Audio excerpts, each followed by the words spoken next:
अमल पटऊ न कर का पत बरुए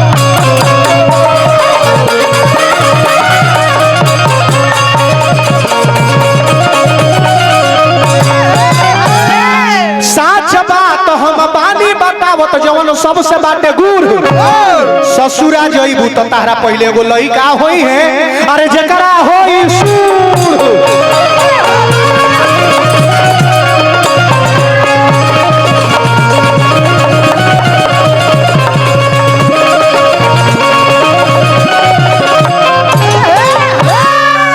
पार्वती जी से सारा देवता लोग शिकायत करता भोलेनाथ के पार्वती जी कोई के बात नहीं मानो कहतारी की प्रेम पगल से जेकरा हो जाई ओकरा राज के कुमार का हो प्रेम पगल से जेकरा हो जाई ओकरा राज के कुमार का होई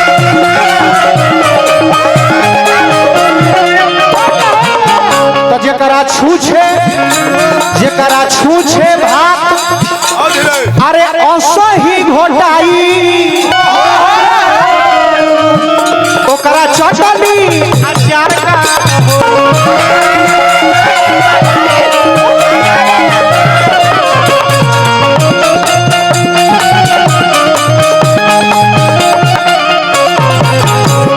पार्वती जी से भोलानाथ के हाथाना शिकायत बतियल कोनो जरूरी नहीं कि बियाह कटवा आजे बाल बियाह पहले हूं कटात रहे देवियो देवता जाके भोलानाथ के बियाह कटल तलुग पार्वती जी से जब बर्दाश्त ना भइल एक हल खिसिया के कहली कि सुनी सुनी मुनि बाबा ए सरौआ लोग के मतलब का बा हम ना माने कोई के सलाह जब करब तो करब गजरिए से बियाह अब जनी उनकर निंदा करी अपन अपन रास्ता भोला बाबा का लड़की रुआ के दिल से चाहतिया हेजा बसा के रख ले बिया हेजा दिल में बसा के रख ले बिया रुआ के दिल से चाहतिया रात के खाली हमनी के परीक्षा लेनी है सब पार्वती जी वही है तपस्या में बाड़ी लीन बाड़ी अपन भोलानाथ जाता है त्रिशूल डमरू ले ला पार्वती बोलो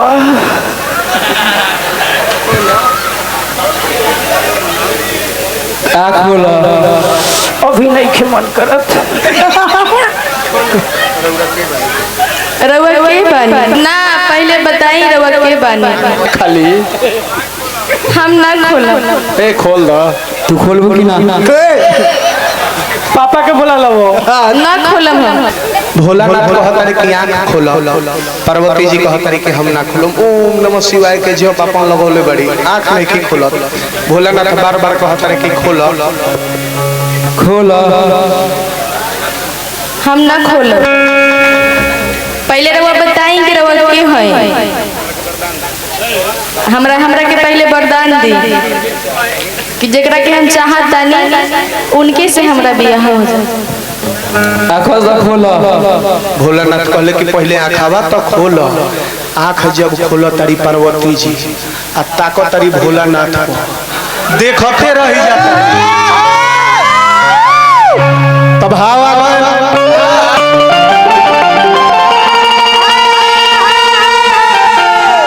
जब पार्वती माता भोलेनाथ के देखले बाड़ी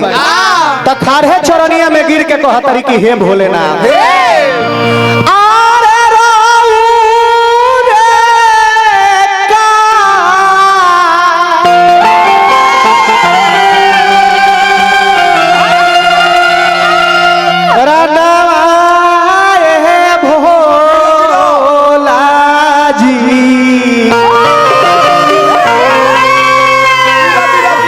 अरे पे जानी रे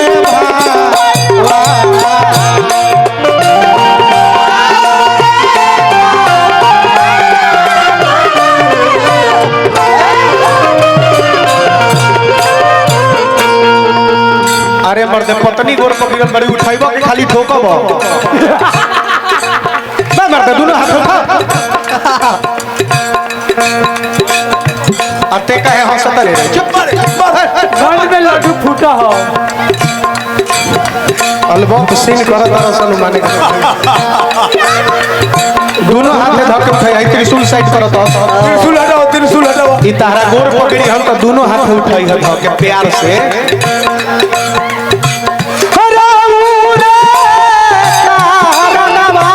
सैया जी तेजनी रे भावा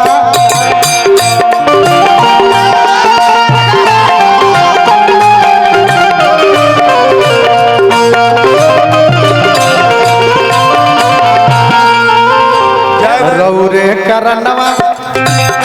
रौरे करनवा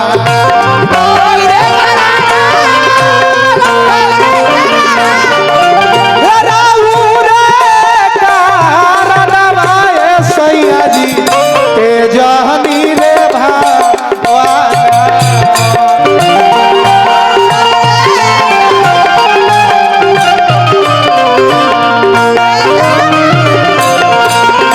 बंद करो लो भाई नाच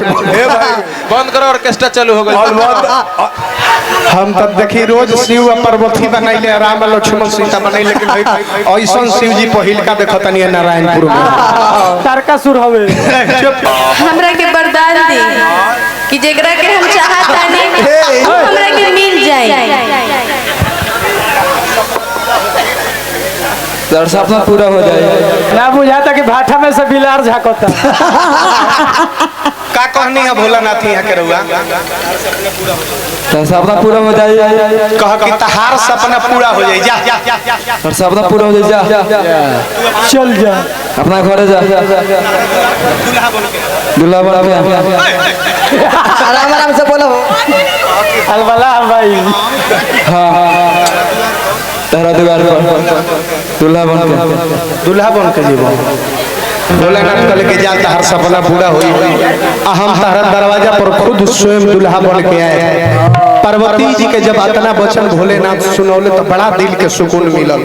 पार्वती जी वजह से अपन रहिया लौट जाता रही अब भोलेनाथ फिर अपन कैलाश पर्वत पर निकल